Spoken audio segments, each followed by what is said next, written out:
Howdy, this is Jim Rutt, and this is The Jim Rutt Show.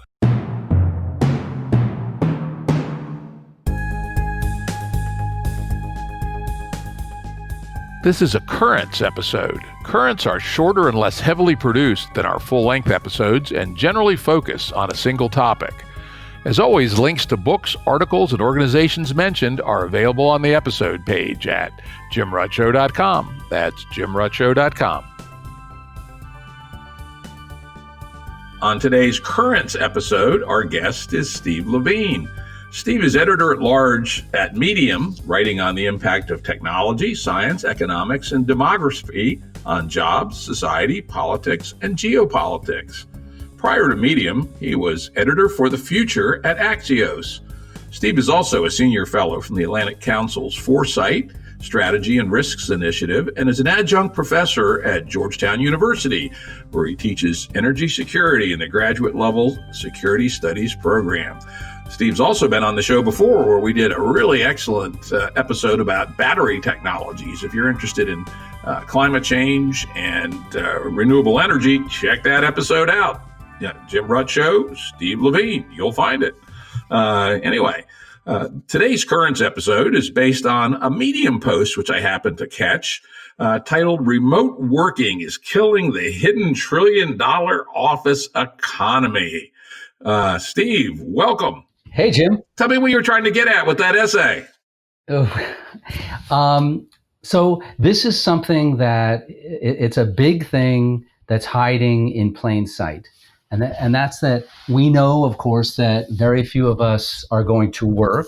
Office buildings, those enormous, dense areas of our big cities are ghost towns. But though a lot of those people, the white collar folks who are working in those big buildings, have kept their jobs. They're just home working. But what they are, they're the core of a much larger ecosystem of suppliers for the buildings, mom and pop shops that surround or are built within these concentrated areas. And when you add all those businesses up, you come to about 100 million workers, and so that when we're talking about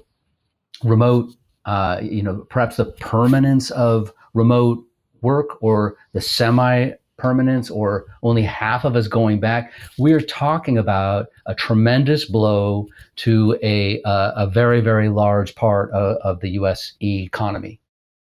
Yeah, indeed. And those who've listened to some of my earlier podcasts on COVID-related topics know that we often frame the discussion in complex systems terms when we talk about hysteresis and homeostasis, which are two terms we use, that when a system receives a shock, homeostasis means the tendency for it to return to its previous state, to essentially buffer the shock and things get back to normal. It may take a while.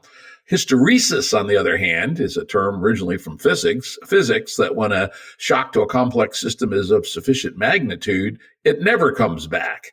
And when I'm thinking about these kinds of effects around the pandemic, I like to think about hysteresis, or homeostasis, which things will come back, and hysteresis, which things will never come back, or at least will never come back totally. They'll go on a new trajectory. If I were to put down a bet, I'd put down at least a small one that with respect to, traditional high dollar, big city office space, we're talking hysteresis at least as much as homeostasis. I kind of doubt it's going to come back. What are your thoughts on that? When you're in the middle of the shock, then I think that you're knocked silly. And it's hard to have a sensible, balanced appreciation of what the long-term impacts are going to be. Like in short, you can think, will this ever end? Is this ever going to end? And things seem like, and if history is an example, prior pandemics 1918, we did go straight into the Roaring Twenties, and so that's an antecedent we have to look at. But what we're seeing now is that time is not standing still. So companies are taking stock of how their businesses have gone during this period. They've made adjustments using Zoom and other video conferencing systems. And so my own company, Medium, just announced last Friday we're not going back to the office at least until this time next year. One more year like this. And so I have to wonder if the hysteresis thesis, at least to some degree, is appropriate here, simply because companies see an upside in embracing home from work. Indeed. And I think the other thing that's really important to think about when we're considering these questions is, compared to 1918, the technical substrate really does make a big difference. In 1918, there weren't really any choices other than going back to the office. Today, with things like the internet and Zoom and lots of interesting and cool other technologies that are just about to emerge, like VR conferencing, et cetera, there's an alternative. And in fact, I've been arguing for some time that business travel was stuck in a sticky global suboptima. There was really no reason for as much business travel as we've had, at least since maybe 2010 or 11, when inexpensive or nearly free video conferencing came on, and reliable video conferencing came on the scene. But, there's habit, and there's also signaling, right? I'm not showing you the proper respect and deference if I don't travel out to California to sit down with you to sell you a $5 million software package.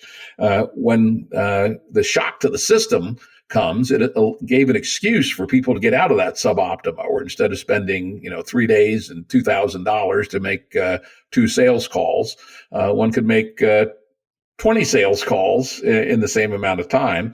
And so the being knocked out of that basin of attraction essentially allowed us to escape the previous stickiness that I believe a lot of it was around, signaling, social signaling of people's relative importance and such. And those may have the makings, of hysteresis, because it's not really in anybody's interest. I'd much rather talk to some sales guy over Zoom than have his sweaty and greasy self in my office, right? And as the sales guy himself, he can be way more efficient if he doesn't have to be traveling around the country. So, I think that kind of cultural inertia kept us in some of these basins, and the shock allowed the marble to fly out of the bowl. Yeah, this is, Jim, such an interesting point. This your use of this term, social signaling, because this is absolutely a key factor in this, in terms of business travel. If you were in an important meeting, sitting with the CEO and the COO and whomever else, and you had flown out to Phoenix, so you were sitting with them. But the other guy is on the video, right? He's on the video call. He's up there on the screen. That guy on the screen, he's got a delay, right? It's very awkward to butt in. And you were a second-class citizen. You were not. If you wanted to be really in on decision making, you more or less had to be there. But COVID has turned everyone, no matter where they are, into equal citizens in that meeting, and that's likely to linger when this is all over. Indeed. And the other thing that's interesting, and it's become very clear, because I do probably 10 to 15 Zooms a week in addition to 2 or 3 podcasts a week, or usually 2, but sometimes more. I've noticed people are getting better at it, right? And so there's adaptation and social learning around how to use these tools. And again, that's kind of trajectory dependent evolution. If we hadn't had COVID, the thing you described, in fact, I can still recall really hating to be on board meetings remotely, right? Because you were so ineffective compared to being there in person. Right. And I would just frankly say, no, I'm not going to come on the Zoom. I'll come in on the audio and just listen and, play Othello or something while the meeting was going on. Right. But now we've all gotten way better at it. So again, that reinforces the trajectory. It's cheaper, and we've gotten good enough in general. And cheaper is important. One area that I'm quite involved in is science governance and facilitation of science. And of course, I still do some scientific research myself from time to time. And scientific meetings virtually are amazingly less expensive than face-to-face. In fact, I just agreed to fund 3 scientific meetings, and the costs are literally a tenth of what they would be if these had been face-to-face meetings. So that the ability to have more scientific meetings is actually very substantially upregulated by this systems dynamics change of going to virtual. On the other hand, there is some downsides, and I've talked to people, especially younger people, who really miss the opportunity for doing the networking and the famous statement that the sessions aren't that important. It's the conversations at coffee that really matter. So at least so far, we haven't evolved the virtual to capture all the value of face to face, but we're doing it at a tenth the cost, let's say. And I suspect because we are adaptive and learning animals, our tools in the next year, if Medium is a good benchmark of how long there'll be a strong commitment to this work at home, and I suspect it's not far off, we'll get these tools and we'll have the equivalent of the coffee conversations at scientific meetings and other kinds of conferences. Yeah, that's the serendipity factor.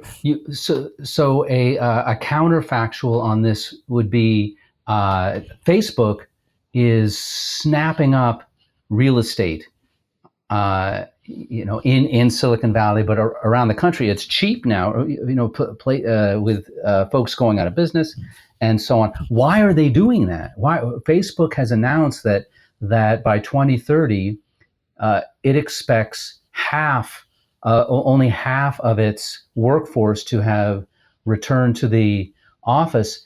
If that's the case, why are they snapping up this real estate? And that factor, that serendipity factor that the young scientists are describing to you, I think it's technology is not there yet.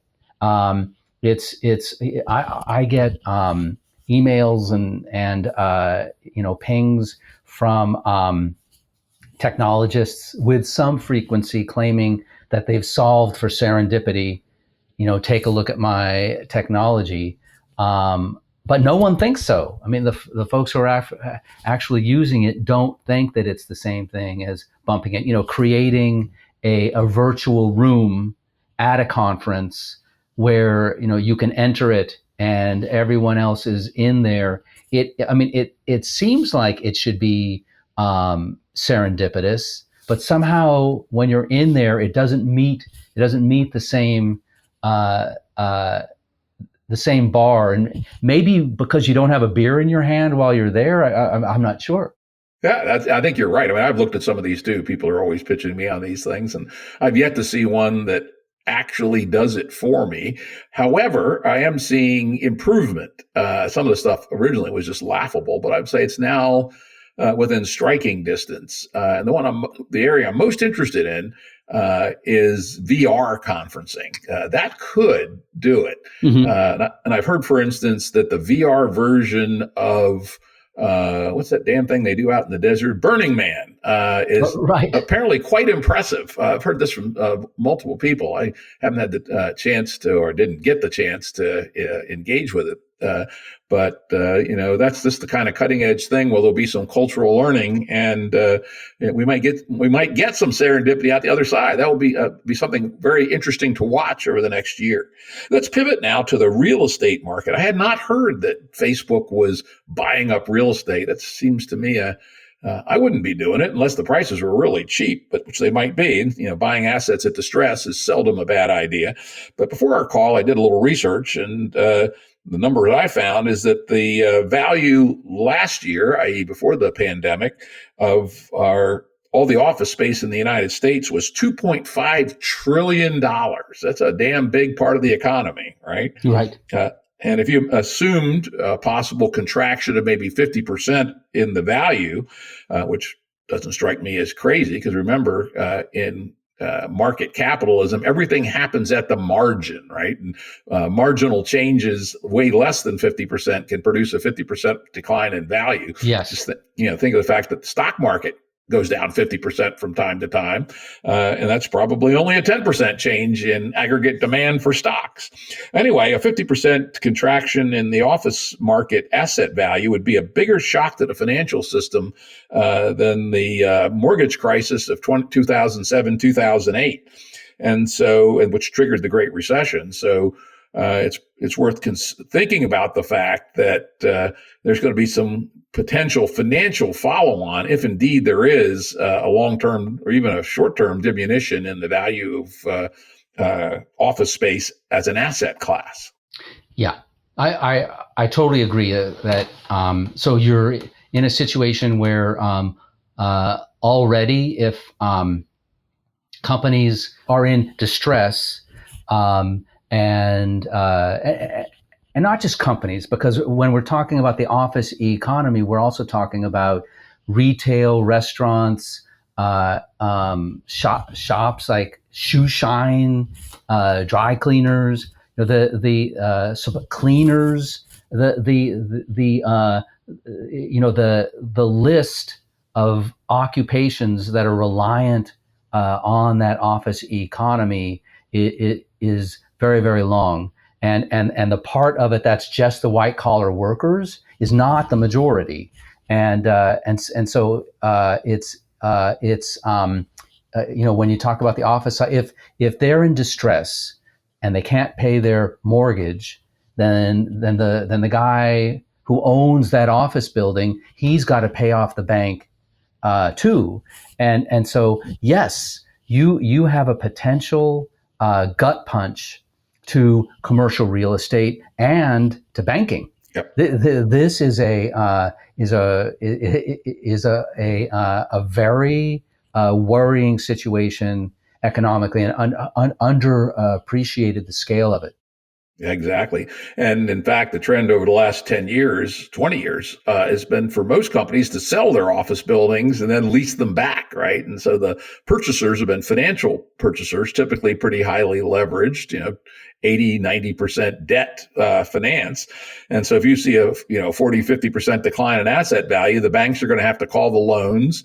The asset holders are going to have no way to repay the loans. And it will be a cascading domino. And the banks will then seize the buildings, put them back on the market at low prices, trying to get what they can get. And that will accelerate the downward trend in value, which will cause more office building mortgage holders to fail. So one could see a quite explosive, exponential financial crisis evolving from this if it becomes clear that the demand for office space is on a long-term decline. Right. And then, Jim, I'm wondering, I haven't looked into this. Maybe you have, but if not, we could talk about it. I'm certain that office loans too have been turned into bonds, right? That have been sold, and the same, that amplifying impact of cutting those into pieces, reconstructing them into an allegedly AAA loan, and they spread around the world. Yeah, I would assume so. I don't actually know. It's a good question. I may do a little bit of research on that.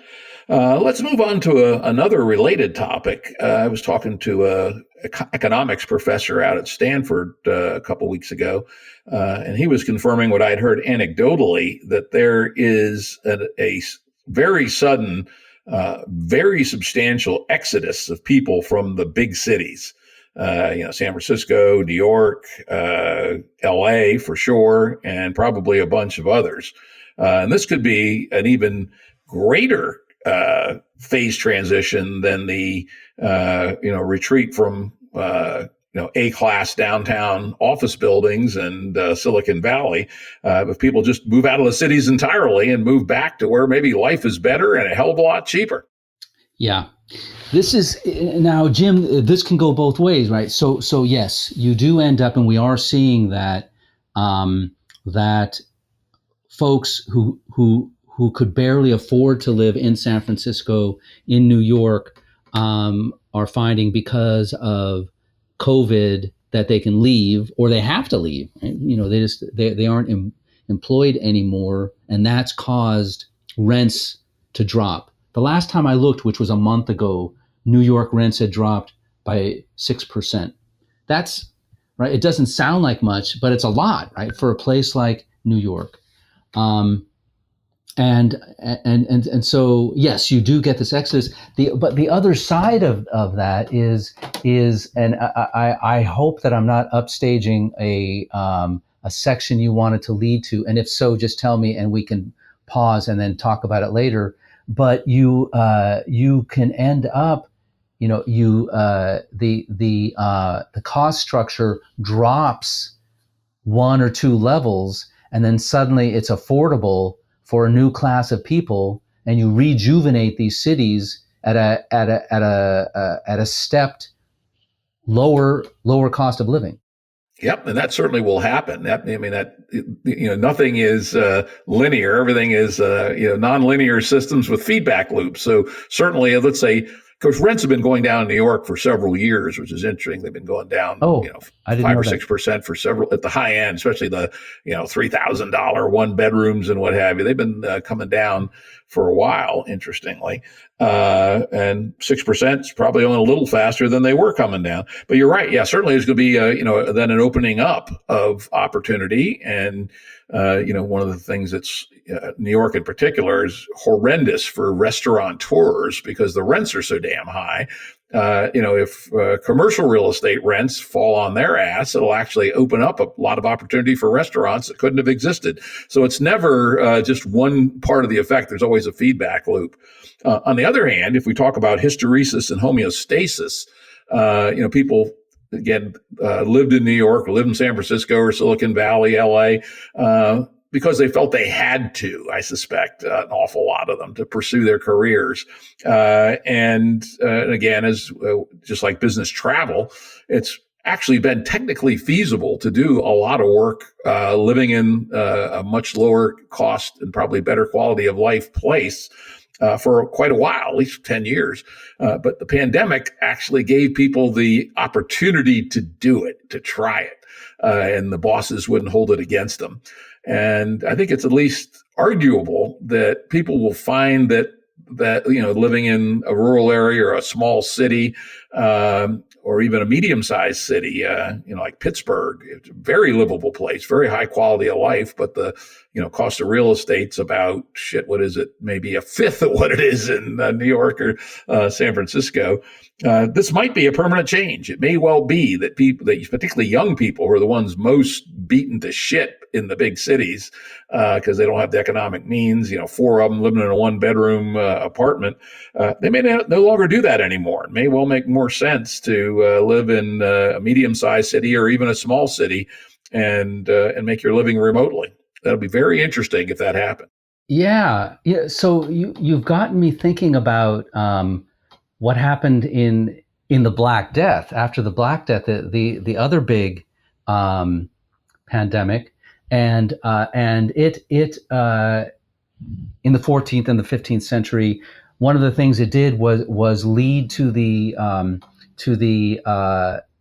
disappearance of the serf system.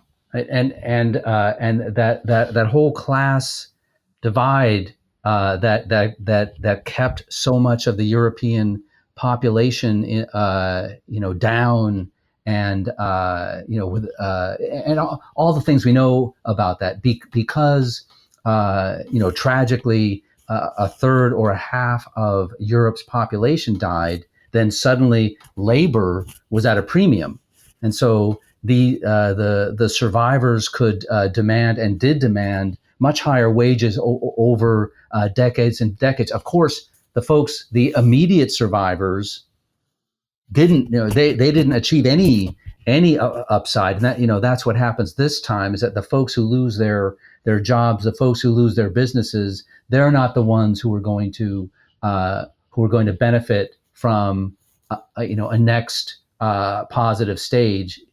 It'll be the next generation that achieves that. But nevertheless, if you just as a thought experiment, thought of an analogy to that, of the creation, the elevation of a new middle class, and that it's thought that that's what led to that helped lead to the Reformation, and then the Enlightenment, and all that was set up for the Industrial Revolution. You could think here, so many people's living standards have dropped. A lot of people have fallen out of the middle class over the last 3 decades for all of the reasons that I'm sure you've discussed on the show. And cities, you're ending up with superstar cities, superstar professions. If you're not in these superstar professions, living in these superstar cities, then you're stuck at these lower living standards, living in lesser communities. Does the step change of COVID-19 create a new set of costs and places to live that sort of open up the gates for these folks to achieve the middle class status that they no longer had? I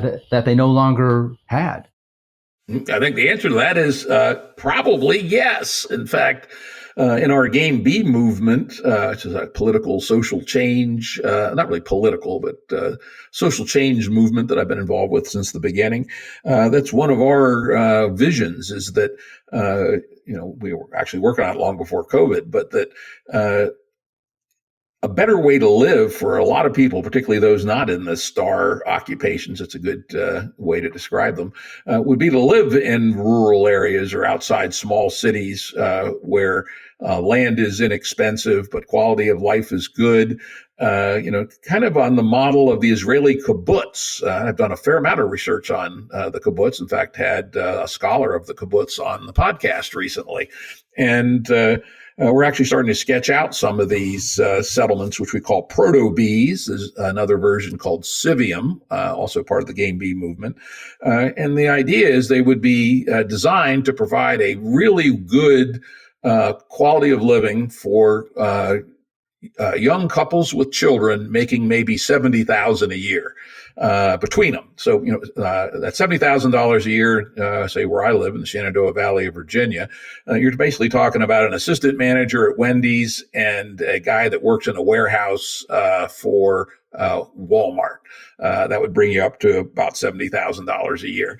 You tried to live in New York City on that kind of income, and you'd be living in a rat-infested, cockroach-infested place way out in one of the outer boroughs, if you were lucky.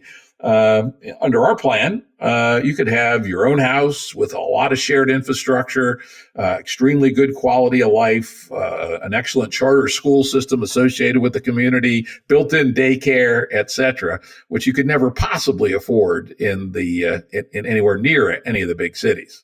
Yeah. So we're painting a future that looks in the short and medium term not so great, especially for the folks who have lost their businesses part of this office ecosystem who won't come back. They're not, the guy who owned his own dry cleaners, mom and pop dry cleaners, or their restaurant. We don't know where they go to, but the next generation, the folks who are coming into, who are just graduating college, let's say, or just entering college, those folks could end up benefiting from the upheaval caused by COVID. Yep, it's kind of like slash and burn agriculture, right? You burn out the old, and then something new grows up.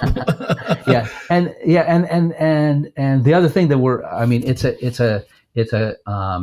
it's an element that's just sitting there, and we've kind of mentioned it. But just to bring it back in, the cities themselves can become much more affordable, and maybe not. I don't know. Maybe not affordable for those folks with a combined $70,000 income, but maybe a little bit more than that.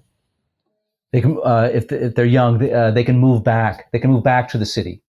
Yeah, it'll be interesting to see how it goes. I'm not 100% sure the big city is a humane place to live. I know a lot of people like it, but it strikes me as it's quite alien from those things which we actually resonate with as human beings. Beautiful nature, the ability to have calm and quiet in one's life, safety for one's children, sense of knowing your neighbors, real conviviality. This may be an opportunity to escape that whole urbanization thing that's going on worldwide. And that might, if that were to be the case, that would be the biggest outcome from this shock. Yeah. Well, okay. So you raise two things. One is the consensus forecast of the big white shoe think tanks like the Boston Consulting Group and McKinsey and all, Bain, that we're inexorably urbanizing. This could reverse that, right? Yep, that's a hypothesis, and it probably doesn't do it dramatically right away, but it may produce enough of the 2% innovators to show the way. People are rightfully skeptical about new ideas, particularly about how and where to live. But let's say 2% of people actually do make the move over the next 10 years. 2%, 6 million people. That's a lot, right? And if we have thousands of small communities on the order of a few hundred people who are actually showing how a really ultra wonderful way of life can be had at a quite reasonable level of income, that could then attract the next part, the so-called early adopters. And, when Gen Z comes up and becomes ready to go out into the workforce, maybe 15% of them move to these non-urban, high quality of life communities. And then over another couple generations, it becomes the norm and the cities become depopulated. Of course, this has happened before. I like to point out that Rome at its peak had a population of, 1.5 million, something like that.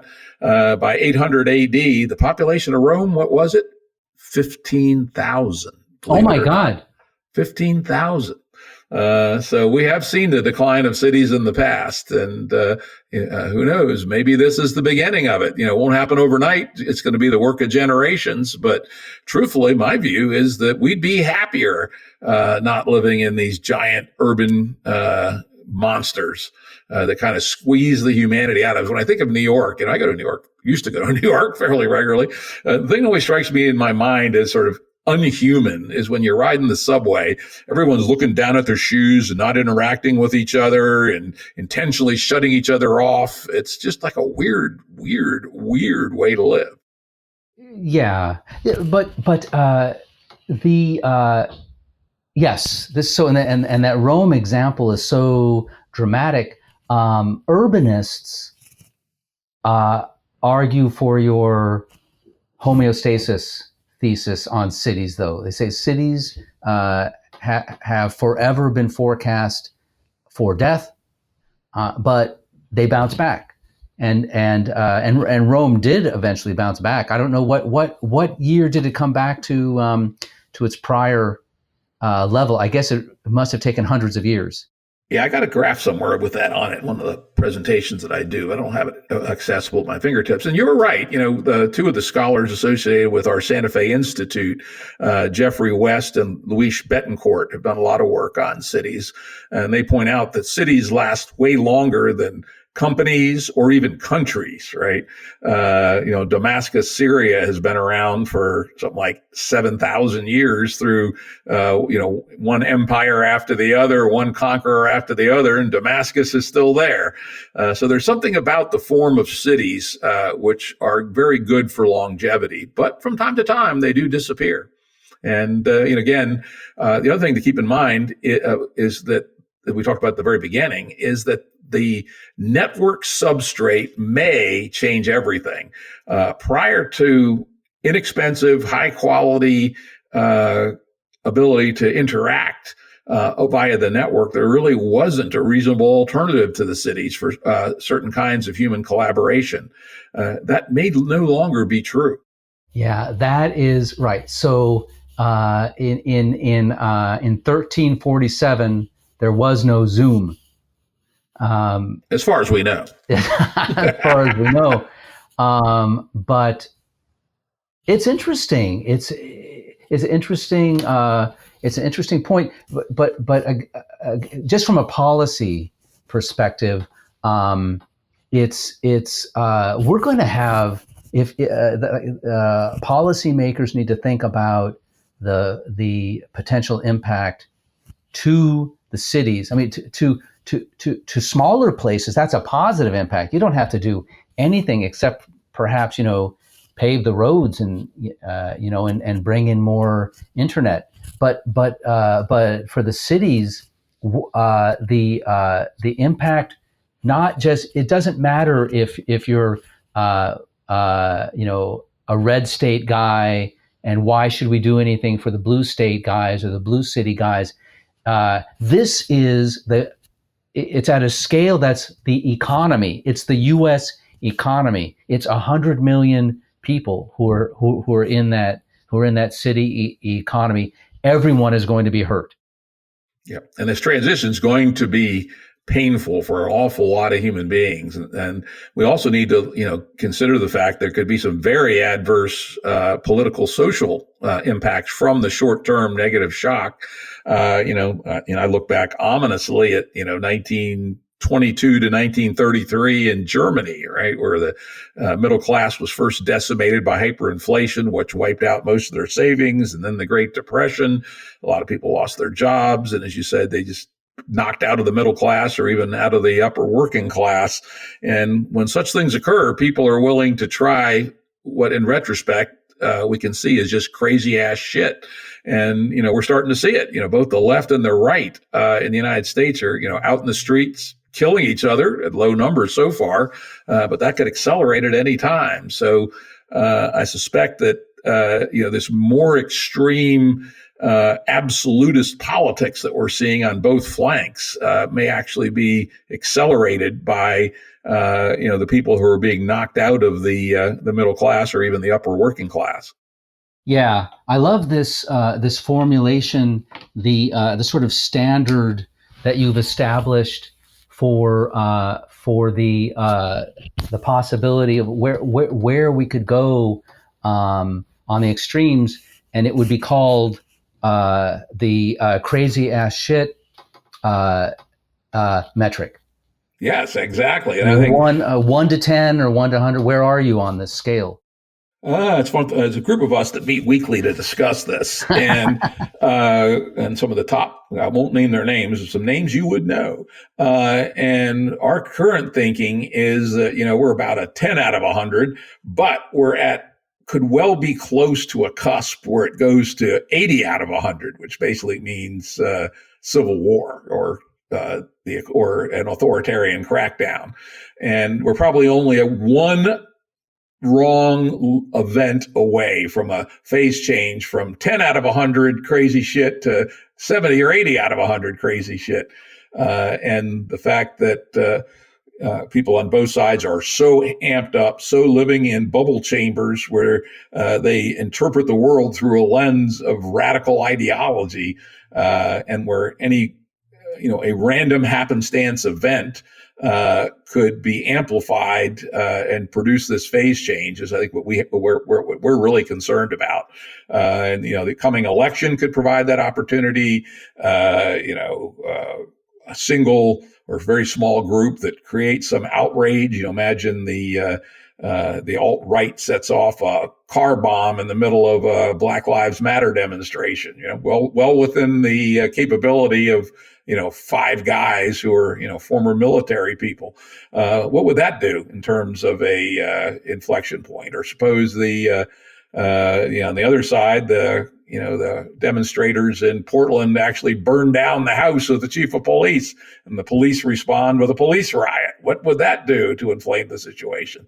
So there's an awful lot of close at hand nodes that could take our current 10 out of 100 situation and move it into a much bigger situation. Yes. Jim, I'm totally with you. You get Charlottesville was just a little thing.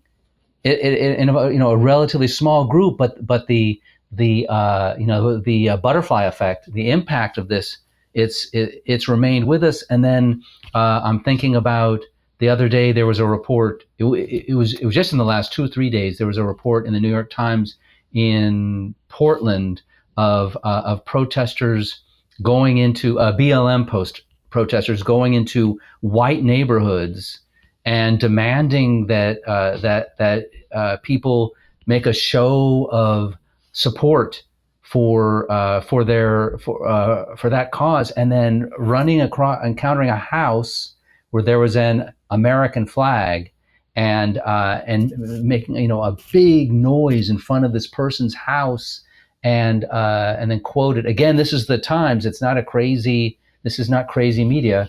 Saying, if we come back tomorrow and that flag is still there, we're going to burn down your house. That sort of thing could turn into what you're describing, right? It's